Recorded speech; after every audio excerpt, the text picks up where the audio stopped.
বর্ধমানের গলসিতে অশান্তির খবর। জমায়েত হঠাতে কেন্দ্রীয় বাহিনী লাঠিচার্জ করেছে বলেই জানতে পারা যাচ্ছে। বিশদে জানবো, আমাদের সঙ্গে রয়েছেন আমাদের প্রতিনিধি আজিজুর রহমান। কি জানতে পারা যাচ্ছে, কি অভিযোগ ছিল? অঙ্কুরদা, প্রথমে তোমায় বলে রাখি যে এলাকার বেশ কিছু জায়গাতে লাঠিচার্জের অভিযোগ এসছে। একদিকে যেমন বলা হচ্ছে যে জমায়েত করার জন্য লাঠিচার্জ করা হয়েছে, অন্যদিকে গ্রামের মোড়ে আছে গ্রামবাসী, তার উপর লাঠিচার্জ করা হয়েছে, এই অভিযোগও আমরা গলসির কোথায় পাচ্ছি। এটা? গলসির কোথায়? গলসির ধীর সিং গ্রামে লাঠিচার্জ করা হয়েছে জমায়েতকে কেন্দ্র করে।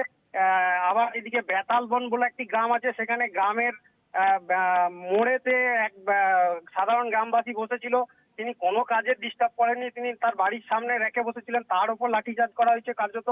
এই ঘটনাকে ঘিরে গ্রামবাসীদের মধ্যে একটা ক্ষোভের সৃষ্টি হয়েছে যে কেন্দ্রীয় বাহিনী অতি সক্রিয়তা দেখাচ্ছে এবং লাঠিচার্জ করছে। একদিকে যেমন খবর আসছে যে জমায়েত হাঁটাচ্ছে, কিন্তু অন্যদিকে এই ছবি আমরা দেখতে পাচ্ছি। অঙ্কুরদা, ধন্যবাদ। আমাদের সঙ্গে ছিলেন আমাদের প্রতিনিধি আজিজুর রহমান। হয়েছে, আমি দিচ্ছি, হয়েছে হয়েছে